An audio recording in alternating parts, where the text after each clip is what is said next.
मेरे प्यारे विद्यार्थी, आपका बहुत स्वागत अभिनंदन आपके चैती चैनल करियर प्रसाद बिहार सर के साथ। आप सबको प्रणाम, नमस्कार, जय हिंद। आप सभी लोग दोनों हाथ जोड़कर अपनी मां के चरणों में प्रणाम करेंगे। आज मैं आपको एक बहुत महत्वपूर्ण वीडियो पर चर्चा करूंगा, कुछ महत्वपूर्ण उपनामों पर जो एग्जाम के लिहाज से वेरी वेरी मोस्ट इंपॉर्टेंट है।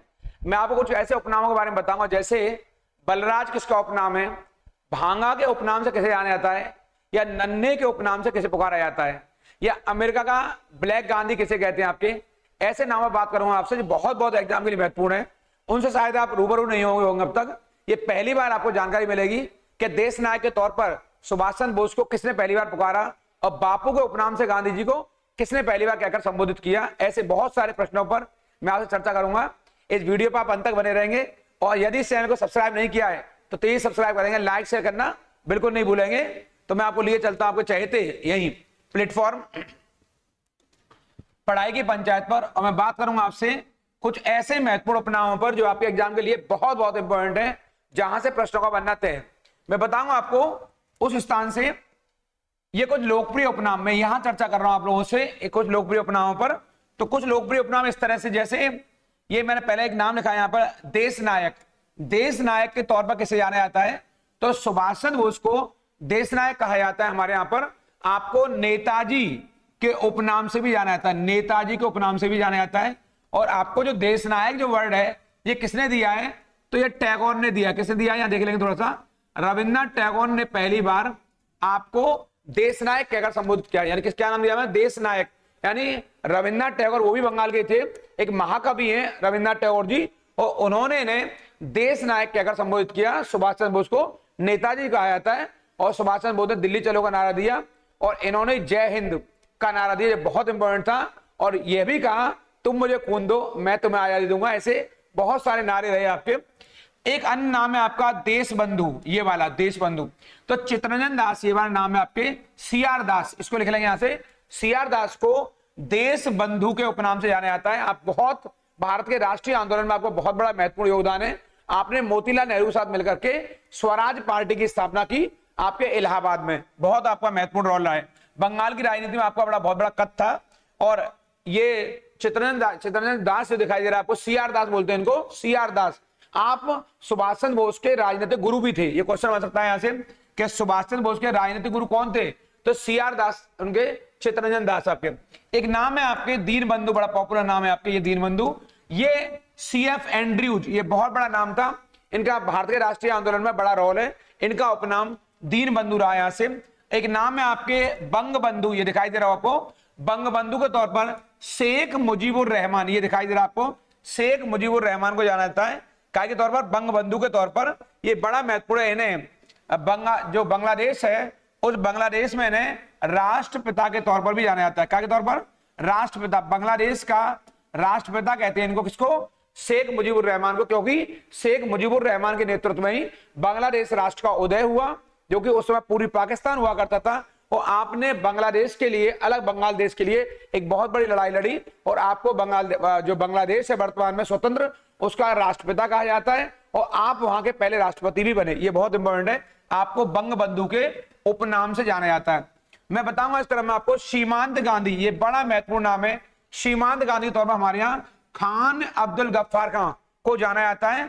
थोड़ा सा बताऊंगा इनके बारे में आपको सीमांत गांधी, आप ही को फ्रंटियर गांधी क्या कहते हैं, इनको ही फ्रंटियर गांधी कहा जाता है। यहां पर फ्रंटियर गांधी, ये देख रहे हैं अंग्रेजी वर्ड है आपके, फ्रंटियर गांधी कहते हैं। और आपको बादशाह खान, कौन सा खान, बादशाह खान के तौर पर भी जाना जाता है। थोड़ा देख लेंगे यहां से, बादशाह खान, ये कुछ उपनाम बताया मैंने इनका, क्योंकि हमारे एग्जाम में अक्सर क्वेश्चन इस तरह के आते रहते हैं कि बादशाह किसका उपनाम है, तो बता देंगे आप लोग। बादशाह भी इन्हीं का नाम है, और फ्रंटियर गांधी भी इन्हीं का नाम है, इन्हीं सीमांत गांधी कहते हैं। और आपने खुदाई खिदमतगार, खुदाई ये वाला खुदाई खिदमतगार, खिदमतगार नाम की एक संस्था बनाई आपने। और आपके आंदोलन को लाल पुर्ती आंदोलन, क्या कहते हैं, लाल पुर्ती आंदोलन, लाल पुर्ती आंदोलन भी कहा गया, क्योंकि आपके जो समर्थक थे वो लाल कुर्ती पहना करते, लाल कुर्ती ये वाले, ये आपके लिए इंपॉर्टेंट है। कुछ मैंने बात बताया क्या के बारे में, खान अब्दुल गफ्फार खां के बारे में, जो बहुत बड़े गांधीवादी नेता थे। इन्हें गांधीवादी नेता कहते हैं, इन्हें फ्रंटियर गांधी के नाम से भी जाना जाता है। आप ही को सीमांत गांधी या बादशाह खान ऐसे नामों से ये जाने जाता है, इन्हें याद कर लेंगे। खुदाई खुदवतगार इनका संगठन रहा जो बड़ा महत्वपूर्ण है।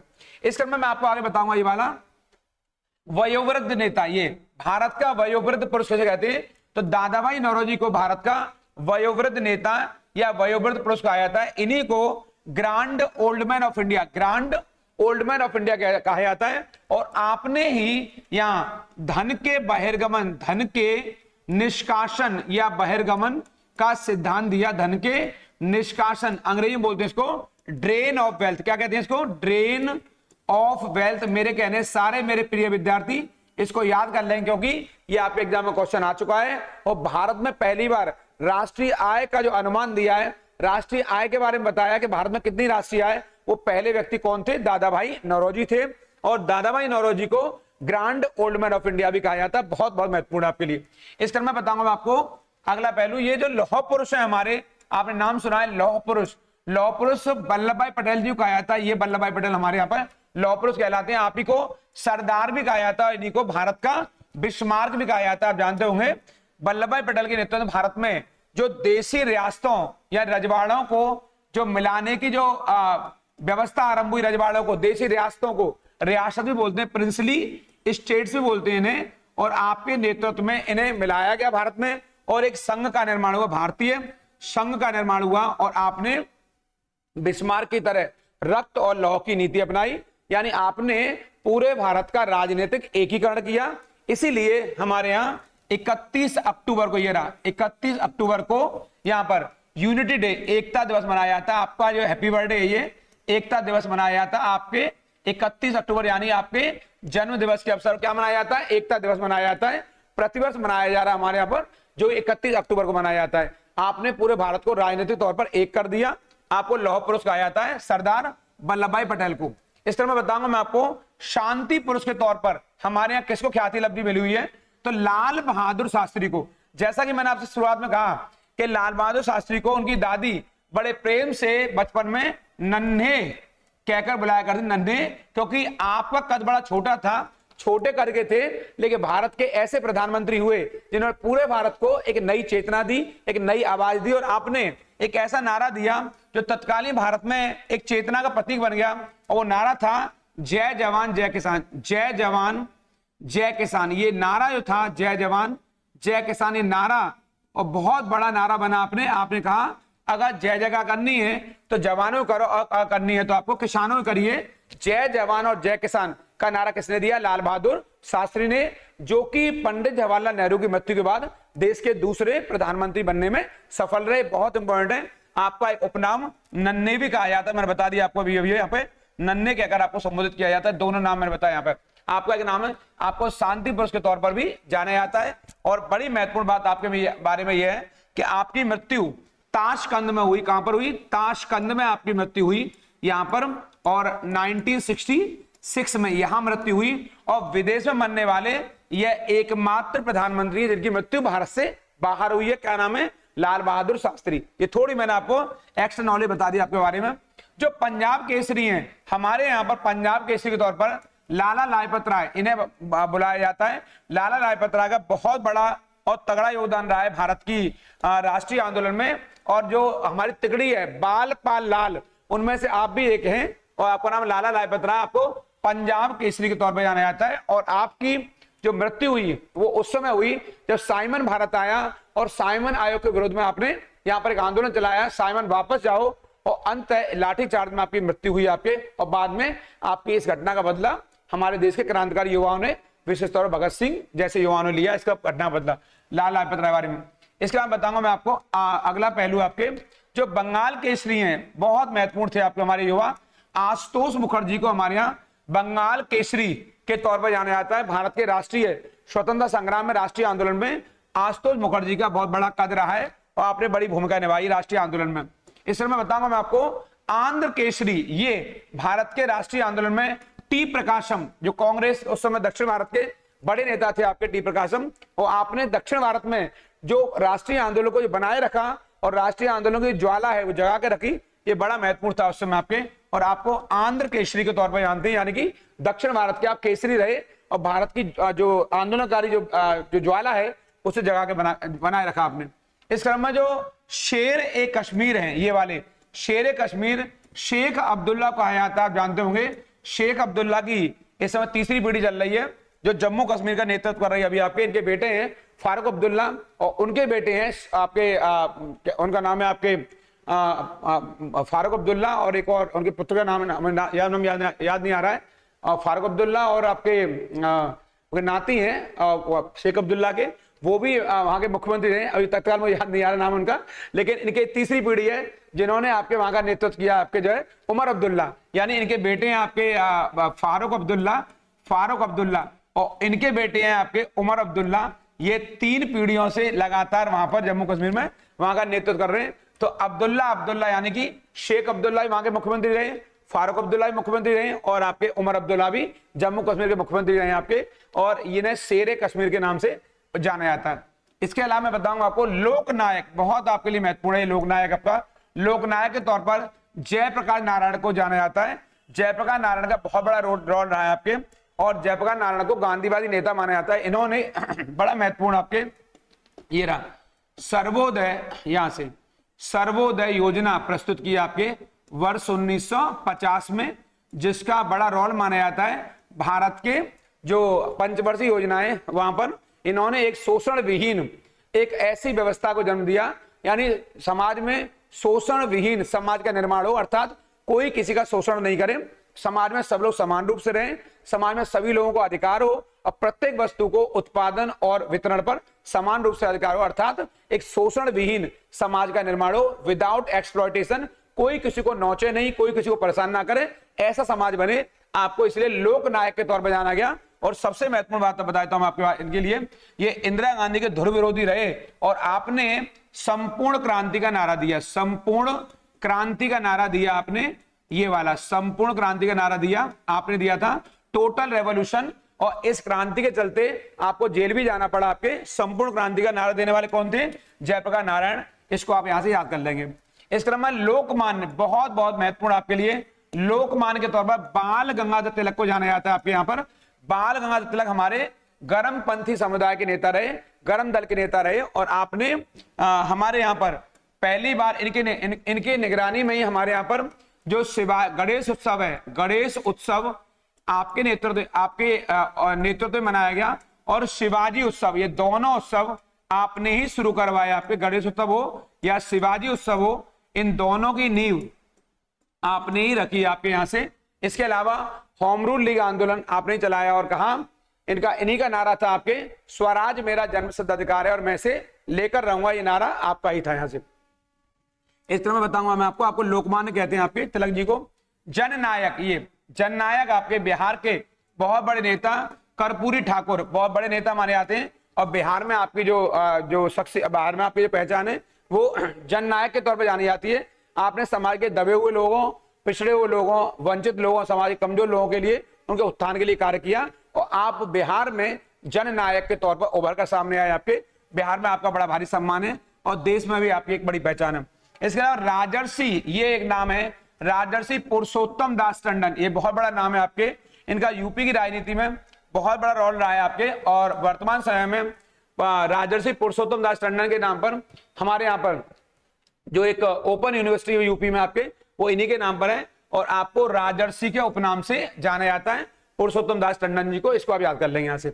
इस समय मैं बताऊंगा आपको जो बड़ा नाम है गुरुजी, ये गुरुजी नाम है आपके, ये एस गोवलकर जी का नाम है। आपने भारत में एक संदेश दिया समाज को एकजुट करने में और समाज को आगे बढ़ाने में। आपके एस गोवलकर जी का भी राष्ट्रीय आंदोलन में योगदान है और भारतीयों को एकजुट करने में आपका बड़ा योगदान रहा है। आपको गुरुजी के उपनाम से जाना जाता है।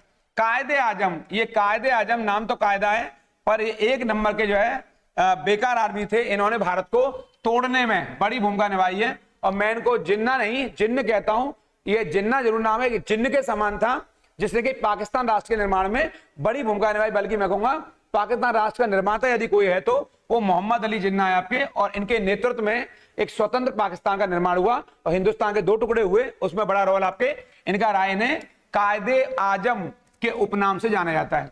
इस क्रम में हमारे यहाँ देश के एक महारत्न कहलाते हैं आपके देश के, इन्हें देश रत्न कहते हैं, और डॉक्टर राजेंद्र प्रसाद, इनके बारे में जितना कहा जाए उतना कम है। ये आपके राजेंद्र प्रसाद जी रहे आपके, और आप ही को अजात शत्रु के उपनाम से भी जाना जाता है डॉक्टर राजेंद्र प्रसाद को। और स्वतंत्र भारत के आप न सिर्फ आपने संविधान सभा के अध्यक्ष रहे, आप जो है आप संविधान सभा के आप स्थायी पहले अध्यक्ष रहे, आपके ये पहले स्थायी अध्यक्ष बने और राजेंद्र प्रसाद जी आपके किसके, संविधान सभा के। इसके अलावा आप स्वतंत्र भारत के आप पहले राष्ट्रपति भी रहे आपके, और सबसे लंबा कार्यकाल बतौर राष्ट्रपति आपका ही रहा है, यानी कि 1950 से लेकर के वर्ष 1962 तक आपने देश का राष्ट्रपति के तौर पर नेतृत्व किया। ये बहुत इंपॉर्टेंट है, और आप सच्चे देश रत्न ही नहीं भारत रत्न भी है, आपको देश रत्न के उपनाम से जाना जाता है, यहां देख लेंगे। इसके अलावा मैं बताऊं आपको एक अन्य महत्वपूर्ण बात, महात्मा, ये तो देश के ऐसे युग पुरुष हैं आपके, और ये महात्मा जो नाम है वो एम के गांधी, मोहनदास करमचंद गांधी जी का आपके, यानी गांधी जी ने देश के लिए जो किया है, आपको महात्मा के उपनाम से और आपको राष्ट्रपिता के उपनाम से और आपको बापू के उपनाम से जाना जाता है। लेकिन ये राष्ट्रपिता और जो बापू जो दो उपनाम है, ये सुभाष चंद्र बोस ने दिए। किसने दिए? ये सुभाष चंद्र बोस ने दिए, सुभाष चंद्र बोस द्वारा दिए गए नाम है आपके ये दोनों ही। इसके अलावा जो महात्मा शब्द है ये वाला, ये रविन्द्रनाथ टैगोर द्वारा, RN टैगोर द्वारा गांधी जी को उपनाम दिया गया। यानी ये दो नाम दिखाई दे रहे हैं आपको, राष्ट्रपिता और बापू, ये दोनों नाम सुभाष चंद्र बोस ने दिए, और जो महात्मा नाम है वो रविन्द्रनाथ टैगोर ने दिया। यानी उपनाम है इनके, महात्मा गांधी के नाम से आप लोकप्रिय हुए। लोग कहते हैं चंपारण सत्याग्रह जो हुआ वर्ष 1917 में, उसके बाद आपको रविन्द्रनाथ टैगोर ने महात्मा कहकर पहली बार संबोधित किया। और जो सिंगापुर में रेडियो, आज रेडियो से बोल रहे थे कौन, सुभाष चंद्र बोस, तो वहां पहली बार उन्होंने गांधी जी को राष्ट्रपिता कहकर संबोधित किया, ऐसा माना जाता है हमारे यहाँ पर। इस क्रम में मैं आपको आगे बताऊंगा भारत का नेपोलियन, ये क्वेश्चन है, भारत का नेपोलियन किसे कहा जाता है? तो भारत का नेपोलियन गुप्त वंश के महानतम शासक समुद्रगुप्त को कहा जाता है, और इनके बारे में कहा जाता है ये 100 युद्धों के, कितने युद्धों के? ये 100 युद्धों का विजेता है। कौन है ये 100 युद्धों का विजेता है। ये इन्होंने अपने जीवन काल में कोई युद्ध नहीं हारा, और इनकी उपलब्धियां कहां मिलती हैं? हमें प्रयाग प्रशस्ति में। कहां मिलती है? प्रयाग प्रशस्ति में आपकी उपलब्धियों के बारे में जानकारी मिलती है, जो कि हर्षेण नाम के इनके दरबारी कवि ने लिखी है। कौन है ये इनके दरबारी कवि हैं। कौन? हर्षेण। हर्षेण इनके दरबारी कवि हैं, और इन्होंने ही एक किताब लिखी, कौन सी? प्रयाग प्रशस्ति। और प्रयाग प्रशस्ति से इनकी जो उपलब्धियां हैं, युद्ध हैं, उनके बारे में जानकारी मिलती है। यानी भारत का नेपोलियन कैसे कहा जाता है? समुद्रगुप्त को कहा जाता है, जो कि गुप्त वंश के शासक रहे हैं, बहुत इंपॉर्टेंट है। और समुद्रगुप्त को एक कवि के तौर पर भी जाना जाता है, आपके कवि के तौर पर भी जाना जाता है। और आपने वीणा वादन भी किया। आपके बारे में बहुत सारी बातें, जब इतिहास के पन्नों में रहूंगा तो विस्तार से आपके बारे में चर्चा करूंगा कि समुद्रगुप्त कौन रहे हैं आपके। इस क्रम में मैं आपको आगे बताऊंगा, ये भारत का शेक्सपियर, बहुत दिग्गज नाम है, वो नाम है महाकवि कालिदास। और एक ऐसा नाम जो कि महामूर्ख से सबसे बड़ा विद्वान बन गया आपके। और आपकी जो महापुस्तक है वो है आपके अभिज्ञान शाकुंतलम। कौन सी है वो अभिज्ञान शाकुंतलम है। इसके बारे में कहा जाता है, इस पुस्तक को शाकुंतलम, इस पुस्तक को किसी व्यक्ति नहीं पढ़ा तो उसको साहित्य की समझ ही नहीं है। ये इतनी बड़ी पुस्तक मानी जाती है अभिज्ञान शाकुंतलम। और आप नवरत्न रहे हैं किसके? चंद्रगुप्त विक्रमादित्य के। चंद्रगुप्त विक्रमादित्य के जो चंद्र द्वितीय विक्रमादित्य थे, इनके आप नवरत्न भी रहे। विक्रमादित्य के आप नवरत्न भी रहे, ये आपके लिए बड़ा महत्वपूर्ण है। इनके आप कौन है? इनके आप नवरत्न रहे, यहां देख लेंगे इस बात को, ये आपके लिए बड़ा महत्वपूर्ण है। इस क्रम में बताऊंगा मैं आपको एक महत्वपूर्ण जानकारी। अगर भारत का शेक्सपियर कौन है आपके? कालिदास जी हैं। इस क्रम में एक अन्य उपनाम है ब्लैक गांधी। ये ब्लैक गांधी ये नाम दिखाई दे रहा है, ये मार्टिन लूथर किंग का नाम है आपके। और ये कहां के हैं? ये अमेरिका के, ये अमेरिकी गांधी कहलाते। क्या कहलाते हैं? इन्हें अमेरिकी गांधी कहा जाता है, इनको अमेरिकी गांधी कहा जाता है, देख लें यहां से। और इन्होंने जो अफ्रीकी अमेरिकी हैं, अफ्रीकी और जो अमेरिकी हैं, इन लोगों के लिए आपने इनके समानता के लिए बड़े पैमाने पर लड़ाई लड़ी आपको, इसलिए इन्हें अमेरिका में ब्लैक गांधी कहा जाता है। गांधी जी ने शांतिपूर्ण तरीके से अंग्रेजों के विरुद्ध लड़ाई लड़ी, ऐसे आपने भी मार्टिन लूथर किंग ने, जो कि अमेरिका के रहने वाले हैं, और आपको ब्लैक गांधी कहा जाता है। आपने अफ्रीकी अमेरिकी ब्लैकी लोगों के, जो काले लोग हैं, जो नस्लवादी टिप्पणी करते हैं उनके विरुद्ध, जो गोरे चमड़ी के लोग थे, उनके विरुद्ध आपने भारी लड़ाई लड़ी समानता के लिए, और शांतिपूर्ण तरीके से आपने इन्हें न्याय दिलाया, इसलिए आपको ब्लैक गांधी के तौर पर भी जाना जाता है इनके बारे में। इस समय बताऊंगा मैं आपको भारतीय एक ऐसा नाम भारतीय पुनर्जागरण का प्रभात नक्षत्र, उन्होंने कहा राजा राम मोहन राय को आया था। किसका आया था? राजा राम मोहन राय को आया था।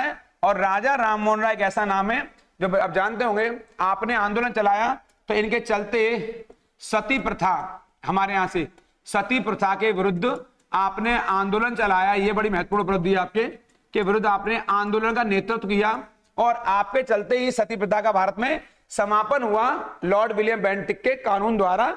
और ये बड़ा महत्वपूर्ण था उस समय। आपको भारत में पश्चिमी और प्राच्य जो संस्कृति है तो जोड़ने वाला भी कहा जाता है और आपको एक लिंक माना जाता है। इसलिए भारतीय पुनर्जागरण का अगर आएगा क्वेश्चन यहाँ से तो प्रभात नक्षत्र को बताएंगे आपको। इनका नाम क्या है? राजा राम मोहन राय यहाँ से, और ये बड़ा महत्वपूर्ण है आपके। इस क्रम में मैं आपको आगे बताऊंगा इनके बारे में। ये विरोधाभासों का मिश्रण, क्या नाम है? विरोधाभासों का मिश्रण। मोहम्मद बिन तुगलक, कौन? तुगलक वंश का एक ऐसा महत्वपूर्ण शासक जिन्हें विरोधाभासों का मिश्रण कहते हैं आपके, और इनको मैं संक्षिप्त में कहता हूं MBT, मोहम्मद बिन तुगलक कहता हूं इसको मैं आपके। और इन्होंने जो योजना चलाई, इन्हें कई बार आपके रक्त पिपासु भी कहते हैं बहुत से लोग, और इसने जो योजना चलाई आपके वो बड़ी महत्वपूर्ण रही आपके। और इनके शासनकाल में एक यात्री था इब्न बतूता, ये आया आपके, और इब्न बतूता ने इनके बारे में बहुत सारी बातें बताई आपके। इब्न बतूता जो कि मोरक्को का यात्री था। कहां का है? ये मोरक्को का यात्री है, देख लेंगे आप लोग यहाँ से, ये आपके लिए इंपॉर्टेंट है, मोरक्को का यात्री है। और मैंने आपको पीछे एक क्लास कराई है मध्यकालीन भारत का इतिहास, उस पीछे वाले वीडियो को देख लेना, वहां इनके बारे में काफी जानकारी दी है। और विस्तार से जब इतिहास के पन्नों में पढ़ाऊंगा मोहम्मद बिन तुगलक के बारे में, तुगलक वंश के बारे में, तो विस्तार से चर्चा करूंगा। जो मैं चर्चा करा रहा हूं यहाँ पर, मैं फिर कहूंगा इस चैनल को सब्सक्राइब नहीं किया है तो तेजी सब्सक्राइब कर लिए। लाइक शेयर करना बिल्कुल नहीं भूलेंगे, क्योंकि लाइक तो बनता है यहाँ पर। ये बहुत महत्वपूर्ण जानकारी है। उपनाम के साथ साथ इनके विषय में थोड़ी थोड़ी जानकारी मैं दे रहा हूं। विस्तार से चर्चा मैं अपने अगले वीडियो में करूंगा आप लोगों से। मैं बताऊंगा आपको यहाँ पर एक बात और महत्वपूर्ण आपके लिए, ये थोड़ा सा मैं और बताता हूं इनको। मोहम्मद बिन तुगलक को यहाँ पर जौना खां, इनका एक नाम था जौना खां, इसे भी लिख लेना। इनका एक उपनाम जौना खां भी है आपके यहाँ से, जौना खां नाम था इसका। और जौना खां को ही मोहम्मद बिन तुगलक के नाम से जाना जाता है, इसको भी लिख लेना। इस समय बताऊंगा मैं आपको यहाँ जो बाबा साहेब, भारत के थाती, भारत की संपत्ति है ये बाबा साहब, इनका भीमराव अंबेडकर जी को बाबा साहब अंबेडकर के नाम से जाना जाता है। और आपका जो मूल टाइटल था वो मूल टाइटल सकपाल था। इसको कम लोग जानते होंगे कि बाबा साहब का मूल टाइटल पहले अंबेडकर नहीं था, इनका ऊपर जो टाइटल था सकपाल हुआ करता था। और सकपाल से बदलकर इनका टाइटल क्या हुआ? ये अंबेडकर हुआ। यहाँ पर अंबेडकर इनका टाइटल हुआ। पहले इनका टाइटल जो था वो कौन सा हुआ करता था? सकपाल हुआ करता था। अंबेडकर का मतलब होता है निडर, इसका मतलब होता है निडर, और अपनी बात निसंकोच, या अपनी बात निसंकोच, यहाँ पर निसंकोच कहने वाला, यानी कि बिना संकोच के अपनी बात को रखने वाला या कहने वाला। इसका ये शाब्दिक अर्थ होता है किसका?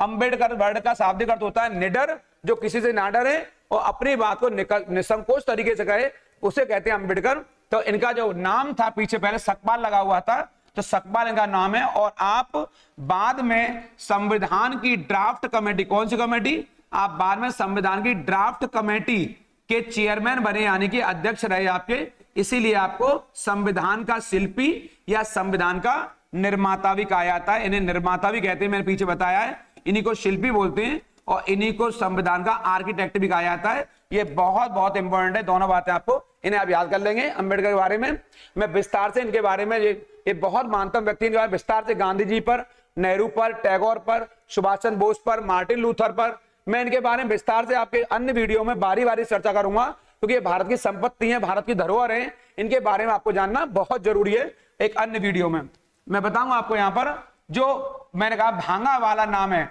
ये किसका उपनाम है? ये सरदार भगत सिंह का नाम है। ये भारत का ऐसा एक व्यक्ति, ऐसा युवा जिसने पूरे भारत को प्रेरणा दी आपके। और सरदार भगत सिंह ने पहली बार इंकलाब जिंदाबाद का नारा दिया। इंकलाब जिंदाबाद का नारा किसने दिया? इंकलाब जिंदाबाद का नारा किसने दिया? आपके सरदार भगत सिंह ने दिया। पूरे भारतीय लोगों को एक चेतना पैदा कर दिया आपके। और बलराज जो उपनाम है वो किसका है? आपके चंद्रशेखर आजाद का है। ये भारत का ऐसे ये दिग्गज क्रांतिकारी रहे जिन्होंने भारतीय युवाओं में नहीं बल्कि एक पीढ़ी को, आज की जो पीढ़ी चल रही है उनके लिए भी एक आदर्श स्थापित कर दिया है। तो चंद्रशेखर का उपनाम क्या आएगा? बलराज उपनाम है। और अगर आएगा सरदार भगत सिंह का तो भंगा वाला इनका उपनाम है। इस भंगा वाला का मतलब होता है भाग्य वाला, इनकी दादी कहा करती थी ये बड़े भाग्य वाला व्यक्ति है आपके, इसलिए कि दादी ने इनका नाम भांगा वाला किया। सरदार भगत सिंह बहुत पंजाब के बड़े क्रांतिकारी हैं और आपने इंकलाब जिंदाबाद का नारा दिया और ये कहते थे चंद्रशेखर मैं आजाद हूं और आजाद ही मरूंगा आपके, आप जानते हो इनके बारे में, जब इतिहास के पन्नों में पढ़ाऊंगा मॉडर्न हिस्ट्री से वहां चर्चा करूंगा। चाचा नेहरू, ये बड़ा महत्वपूर्ण नाम है, ये जवाहरलाल नेहरू को कहा था चाचा नेहरू, और एक बड़ा नाम है आप देखते होंगे, इनकी पुस्तक का नाम है डिस्कवरी ऑफ इंडिया। कौन सी है? Discovery of India. Discovery of India ये बड़ी पुस्तक है आपके और फेमस पुस्तक है इनकी। और डिस्कवरी ऑफ इंडिया को भारत एक खोज के उपनाम से भी, भारत एक खोज के उपनाम से भी जाना जाता है इसको, यानी डिस्कवरी ऑफ इंडिया को क्या कहते हैं? भारत एक खोज कहते हैं। ये इसकी अंग्रेजी और ये इसकी हिंदी है, भारत एक खोज। आप जानते होंगे चाचा नेहरू का जन्म, चाचा नेहरू के पिताजी हैं वो मोतीलाल नेहरू हैं, उनका भी बड़ा योगदान रहा है राष्ट्रीय आंदोलन में, और सरदार चाचा नेहरू ने यानी कि जवाहरलाल नेहरू ने बड़ी भूमिका निभाई है। और आपने राष्ट्रीय आंदोलन में बड़ी भूमिका निभाते हुए आपने बड़े बड़े विश्वविद्यालय में शिक्षा प्राप्त की आपके, और आप स्वतंत्र भारत के, यहाँ पर स्वतंत्र भारत के प्रधानमंत्री रहे लंबे समय तक आपके, और इनका जो कार्यकाल रहा बतौर पीएम भारत में वो 17 वर्ष का रहा, यानी कि अभी तक देश में सबसे लंबा कार्यकाल अगर प्रधानमंत्री तौर पर है तो वो इन्हीं का है। किसका? पंडित नेहरू जी का, यानी कि चाचा नेहरू का। और इनके बारे में बड़ी बात, बहुत जो महत्वपूर्ण बात है, वो पंचशील समझौता आपने किया चीन के साथ मिलकर के।